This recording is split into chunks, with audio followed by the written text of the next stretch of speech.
In this video, I will show you how to link your Mahara site to your Moodle 2.0 site. First, log into your Mahara site as an administrator.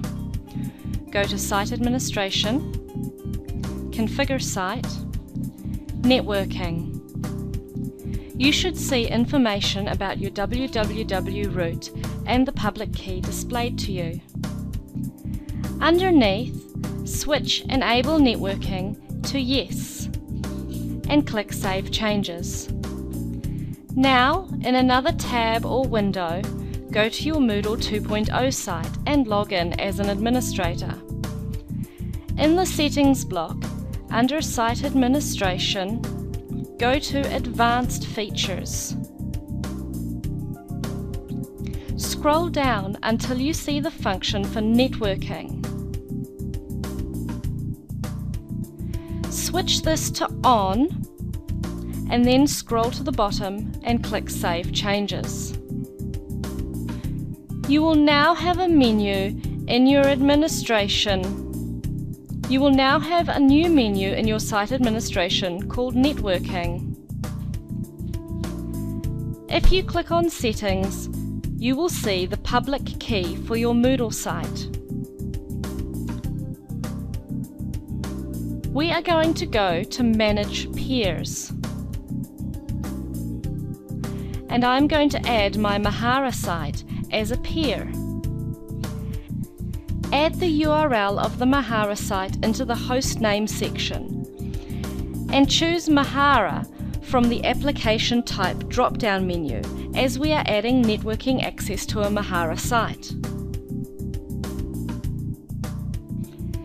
So long as that Mahara site's networking is switched on, it should automatically retrieve the site name and public key for you. If it does not, you may need to copy and paste the information from your Mahara site in here. Click on Save Changes. Then go to the Services tab. There are a lot of options here, and for testing purposes I am simply going to switch all of them on, but each service has detailed descriptions of what it enables and does. Click Save Changes.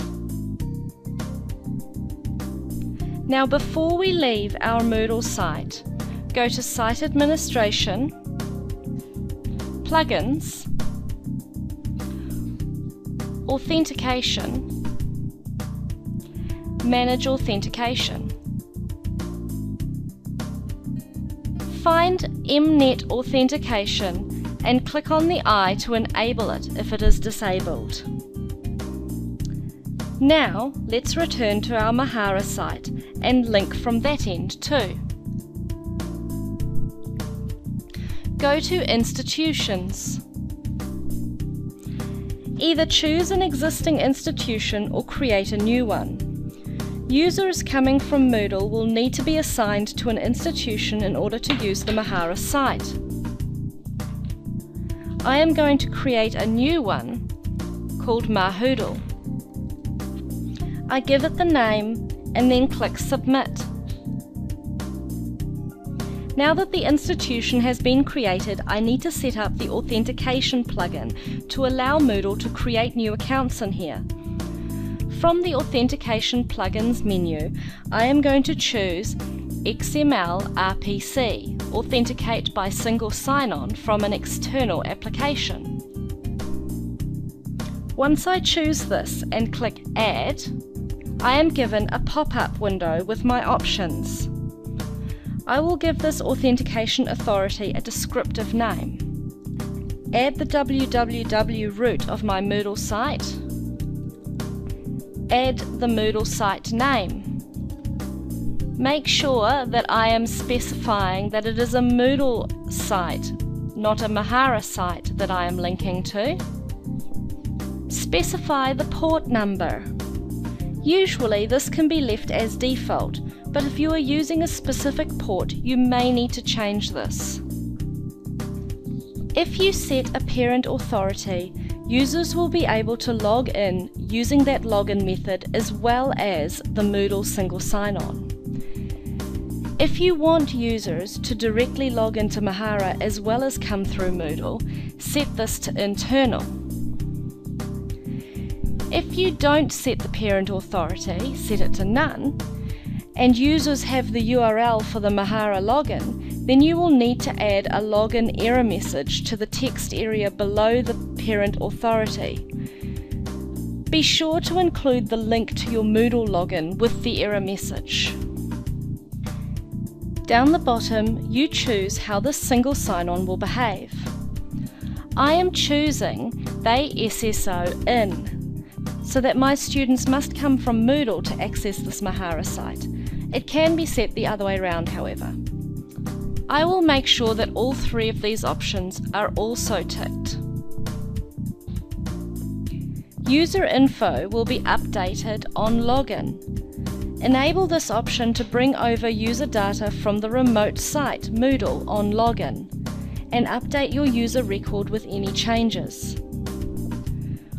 Auto-create users. If a user authenticates successfully but has no record on Mahara, Mahara can retrieve his or her details from the remote Moodle site and create a record for them. Import content. Not all network-enabled applications support this, but if they do, then this will allow users of the remote site to import content into Mahara. It depends on they SSO in, and it's also sensible to have we auto-create users set as well if you wish to use this option. Click Submit to save changes. If you wish to make sure that users always roam to Mahara from the Moodle site, remove the internal authentication plugin. Click Submit to save changes. Now return to your Moodle site. You must allow users to be able to roam to remote sites. Therefore, go to Site Administration, Users, Permissions, Define Roles. Edit the authenticated user role.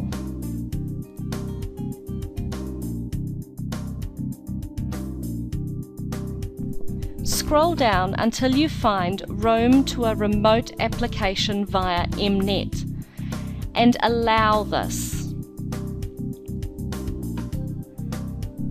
Then scroll to the bottom and click Save Changes. There is one step left to enable students to roam to Mahara. They need to have the link. Return to the home page and turn editing on. Add a block, the Network Servers block. So long as everything has been set up correctly, you should see your Mahara site link in the block. If the block is empty, follow the instructions in this video again very carefully, not missing out a single step. In the next video, we will show you what it looks like for a student to use that Mahara link.